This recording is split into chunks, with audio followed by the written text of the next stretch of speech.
Core955. And Hypergamer. Back again, bringing you part 19. Pretty sure this is where we're escaping the island. Or at least getting ready to. I would hope so, given the small arsenal that you've prepared in your in your inventory. Oh no, this is America. This is just what we carry around for self-defense. Oh yes, I'm sure. I mean, if you aren't carrying your standard issue grenade launcher, you go to jail. I thought it was mandated that it was an RPG these days. Nah, they decided to go with the grenade launcher because the 6-cylinder grenade launcher is easier to wield for children. I see. Yeah, the blastback just kept sending little kids flying. And as humorous as that is, it really does boost the collateral rate. Yeah, I can imagine that being a problem. Alrighty, so, for those that have been following along every week, I believe this is the part we're going to escape the island. There's just one more crest to enter, and a tyrant to lay to rest. Oh yeah, he's going to do a damn good attempt at putting me to rest.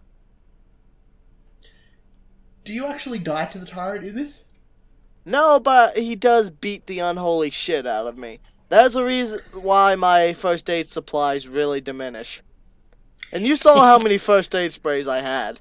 Oh yeah, a lot of first aid sprays, but they're there to be used, so... Yeah.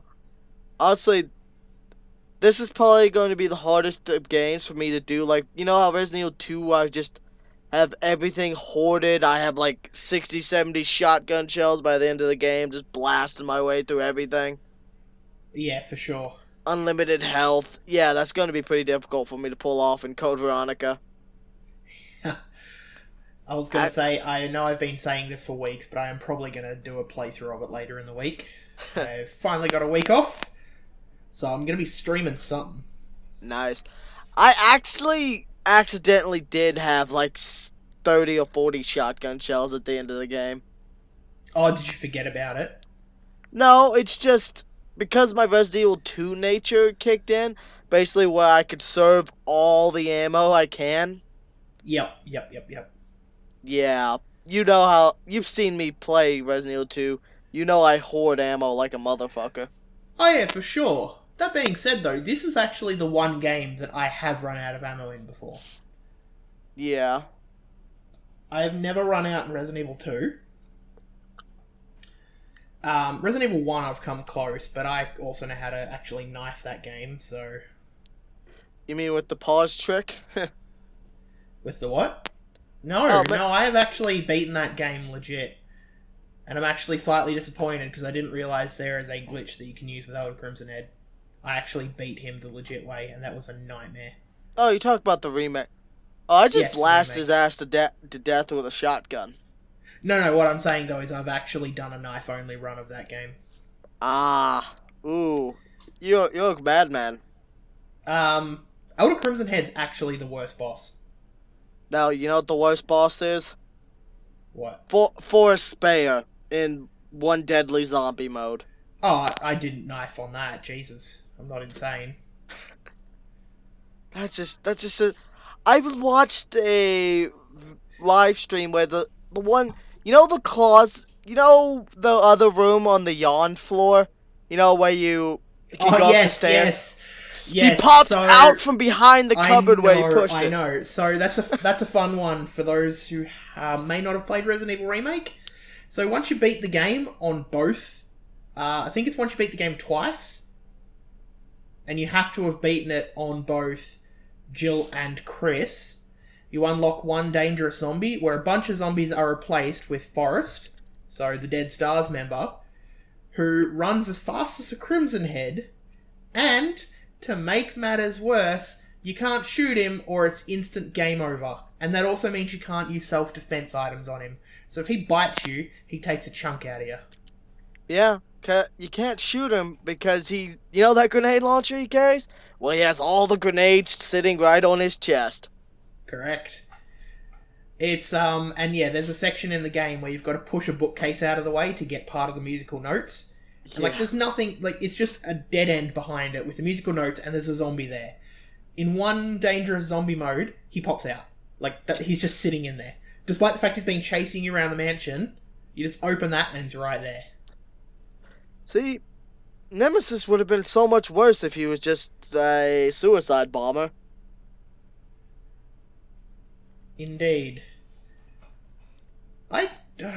I miss the games that did that, like the old Resident Evil games where you had the one that chased you around. Like, Nemesis was legit terrifying. Hell, even Mr. X scared me shitless a couple times. Mr. X Especially, does, but the especially, fact that he only walks. yeah. Though that also does add to the tension of just like, this motherfucker is so cocky, he's just going to walk up to me and crush my skull. He's not even going to sprint at me like Nemesis. Yeah. I mean, we don't ever see Mr. X sprint until Umbrella Chronicles, where they kind of go a bit crazy with that. Not entirely. There's the moment where he goes Super Tyrant in 2. I'm more talking like not in Super Tyrant form, because Super Tyrant is like he just goes absolutely ham. Yeah, well, he isn't wearing that limiter coat anymore. Exactly. Which is the same one that Nemesis loses, because Nemesis has the same one. Yeah. So Honestly, if people didn't know that, that's a fun little lore one. Nemesis is actually based off the Mr. X, except it's a Mr. X with a parasite. Yep. Which gives him a greater range of intelligence and command following ability. Yep, and the limiter coat is what keeps the mutations at bay. So you'll notice that he loses his limiter coat in the fight with Jill in the Clock Tower courtyard. And the next time you see him is when he starts with all the dangly bits, shall we say. Yeah, though the limiter coat also does limit their power. Keeps them from going full ham, just ripping through a wall, murdering your ass. So, like, Nemesis needed it. What do you want, Cat? Kid wants pets. No, I think he wants out. Yeah, he wants out. Alright, you go do that. I'll continue talking. Oh, I'm still here. I'm sitting right beside the door, so all I had to do is reach a hand and pull. You're getting a bunch of good healing items, which you're going to use all of, I'm sure. Damn straight. Yeah, so you're coming up to the Tyrant fight now, if I recall correctly. Yep. Which I think you realise, given you're equipping the grenade launcher. I learned the assault rifle, while it can be very effective on hunters, it's a hit or miss weapon. Basically, I can imagine. Basically, half the time it'll stun lock them, half the time it won't do shit. So you have to get lucky and get them on a stun lock loop. Yeah. Which if you do, then you're golden, because the hunters can't do shit while they're stunned. But if you don't, well, they'll do the head lop animation, but your head won't come off. Yeah, which is disappointing. I missed that feature. That's the worst thing about Code Veronica, was just the censorship that was totally not censorship. Oh, well, they'd already started it back in, the Japanese ones have always been censored, I know that much. Resident Evil 3, for example, if you look at the Japanese game, there is a scene in the hospital where Carlos, where you see a zombie walk around the corner. The hunter lips his head off, but in the Japanese he doesn't. Correct. Yeah, I know that one. So it did start quite early. And then, Code Veronica, they held back the violence quite a bit. Resident Evil 4, they kind of brought it a bit back with the chainsaw dude, but, nothing in the older games. Like, Resident Evil 2 and 3, and even the original to an extent, you could lop zombies' limbs off as well. 2 had the most brutal. Hell, Mr. X holds one of the most brutal kills on a player character. Which one is that?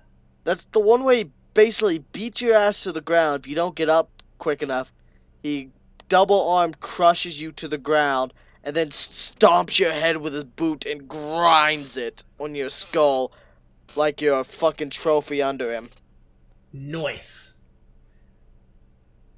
Yeah, it's fucking brutal. Die, you fuck.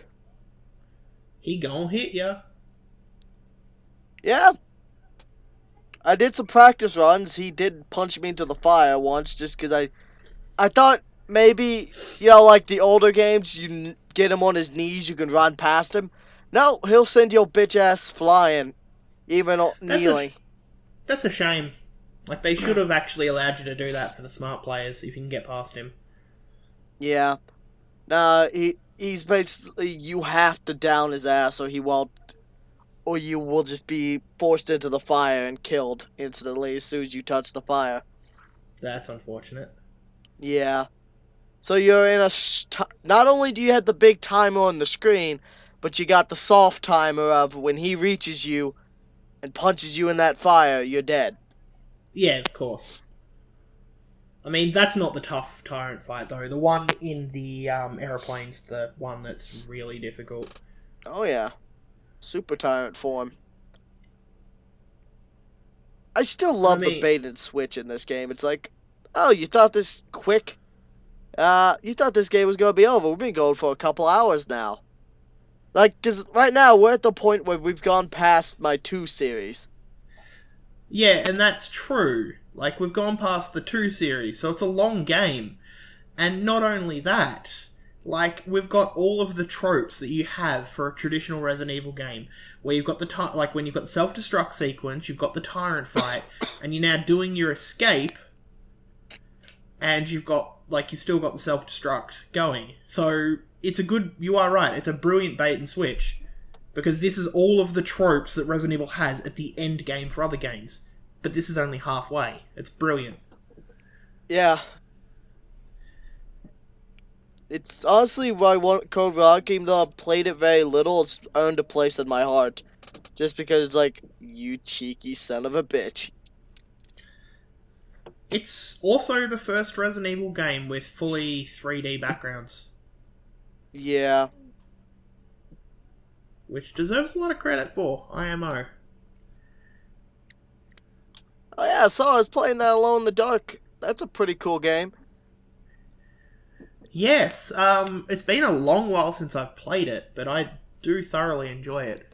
It I need turns to... out, yeah. Mm-hmm. So There you go. it's It's all good. I was doing some research into it. Apparently, the PS2 version, while graphically superior, has some technical issues that make it both superior and inferior to the PS1 version. Really? I'm gonna have to look into that. I'm fairly certain I own both versions. Like there's a shadow. Like I've heard there's like a shadow issue with the PS2 version.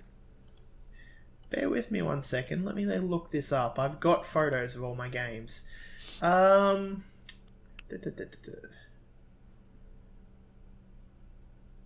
I don't think I own the PS1 version, actually. No, Yeah. I mustn't. I don't own it. I've got the I- PS2 version. I know that much. Yeah, I like it though so far. Yeah, no, I need to get another copy of it then. Like, in a lot of ways, it does look like a knockoff Resident Evil game, but the thing you need to remember is that that game came before Resident Evil. It's what inspired Resident Evil. Though, if we're being fair, I got more Silent Hill vibes off it, especially with the music and such. Oh, for sure. So that's one of the things to... so it's got some survival horror elements, but it has got that, like, Cthulhu, just eldritch horror stuff, which does lead itself more to psychological horror. There goes Alfred. Hey, he's using your tank. You son of a bitch! Hey, let's wrap this part up. Yeah, this man. This has been Core955, And Hypergamer. playing Resident Evil Code Veronica. Thank you.